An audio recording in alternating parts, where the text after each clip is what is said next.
Everybody. Today I'm going to be showing you a game called Movie Moguls. This game came out in 1971 and it is for 2 to 5 players.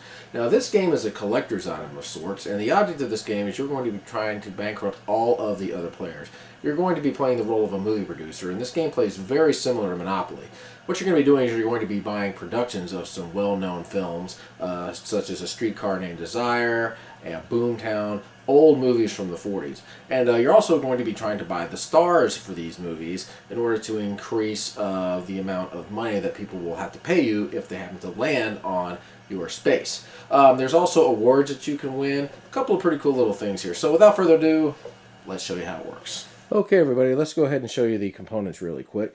First thing you have here is your game board, and this is a really nice board. It's in really good shape, sturdy, and on the board you have a bunch of movie productions. Most of these are from like the 1940s, and then you have some that say Star Agency, Production and Publicity, etc. And I'll talk about how those work here in just a minute. The next thing you have here is your production title credit card, and these basically are going to be synonymous with the different films on here.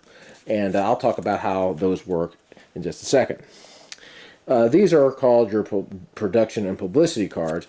And these cards basically just are going to take money away from you, or they're going to give money to you. And they have these different stories on here as to why you either receive the money or are losing money. They basically work like chance cards in Monopoly.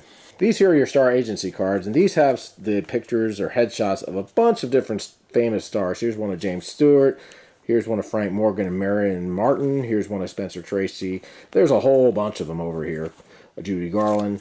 Here are your awards cards, and these basically are going to give you money, and there are 6 of them that are actually going to earn you an award star, and I'll show you what that is here in just a second. Right here we have stars, and we also have these little award cards over here.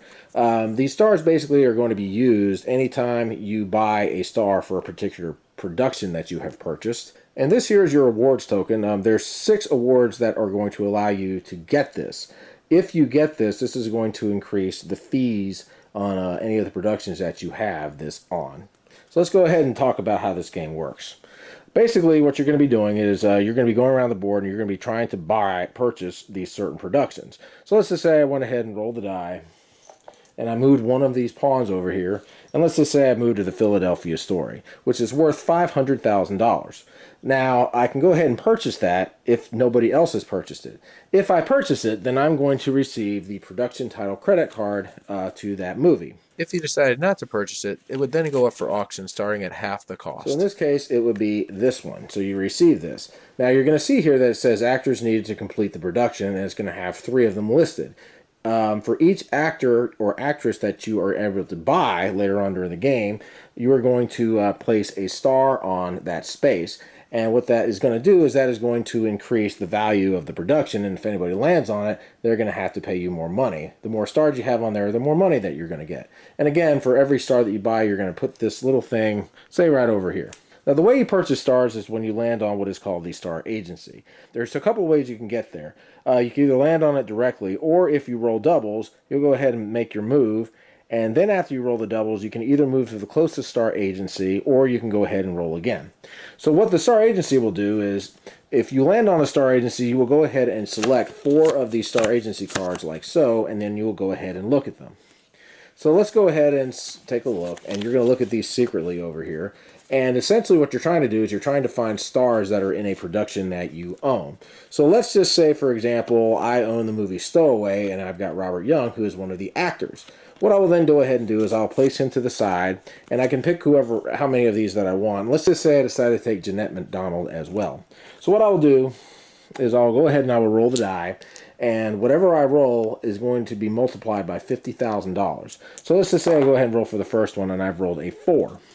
So that times $50,000 is $200,000. So for me to purchase Rosemary, I'm going to have to pay the $200,000. So let's just say I went ahead and I purchased her for $200,000, and then I'll go ahead and roll again for the second one.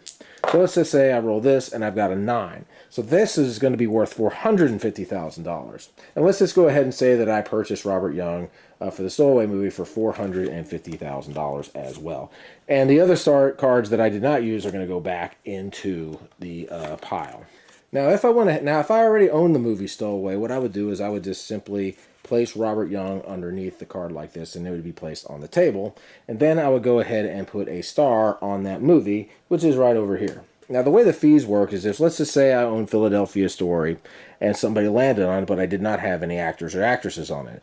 The fee basically is going to be 20% of whatever the production cost is. So if somebody lands on this, that's going to be worth $100,000. If I had a star on here, like so, that's going to increase it.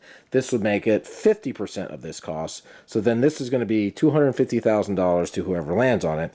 If I have all 3 actors on there, there's going to be 100% of the cost. So in this case, it would be worth $500,000. Now, the cool thing about this game is that you do not have to purchase an actor or actress on only the movies that you own. You can actually purchase an actor or actress for a movie you don't own. And the reason you want to do that is if there's a person that actually owns a production that needs that actor or actress, if you buy it, that is going to keep them from being able to increase their fees to their movie, and it is also going to keep them from being able to win any awards.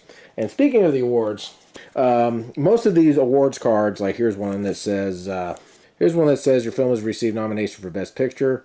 You'll get $100,000 and $50,000. A lot of these cards are just basically going to be getting nominated for films. You'll win a certain award, minor award. But there are 6 of them that are major awards. And if you win those, you are going to receive one of these little award things over here. And one of them is Best Actor. So if I were to get Best Actor, I would go ahead and place this thing on my movie. Now, the only way I will be able to actually pick up an awards card is if I have a complete production. So if I had the Philadelphia Story and I had all 3 of the actors on there, that would qualify me to pick up one of these awards cards. And if it turns out I end up winning a major award, I would go ahead and place that major award right over there.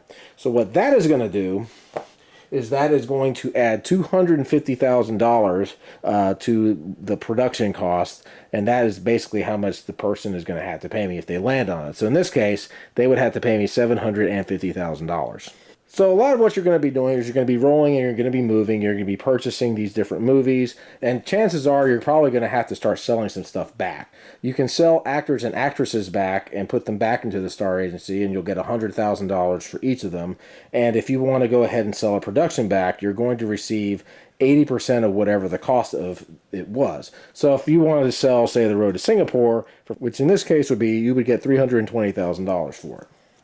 Now, if you end up rolling doubles, like so, you will go ahead and move your doubles, and then you'll have a choice. You can either move to the nearest star agency, or you can go ahead and roll again and keep moving.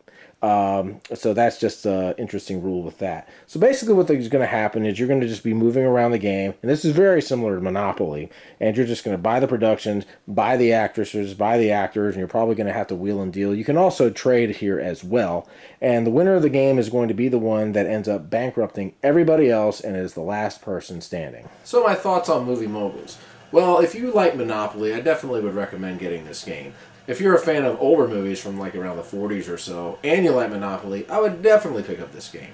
One of the things I really like about this game is the fact that you can actually buy the stars for movies that you don't own, and that way people who do own those movies are going to have to either purchase a star from you or trade the star from you in order to try to get all 3 of the actors or actresses for that film. So I really like that aspect of the game. One of the things that this game has with the star agency also is that it will allow you to skip past a lot of the productions and things of that nature. There are a couple of variants that will shorten the game. They have shortened versions of this game. My wife and I played this game not too long ago, and we really kind of like it, you know. We like to play Monopoly, but we don't play Monopoly that much. But as far as games go that play like Monopoly, this one works really well. Again, if you're a fan of movie games, and if you're a fan of Monopoly games, definitely give this one a try. If you find this at a thrift store, I would definitely pick it up because a complete copy goes for about $35. So anyway, guys, that's my review. You all have a great day. We'll see you later.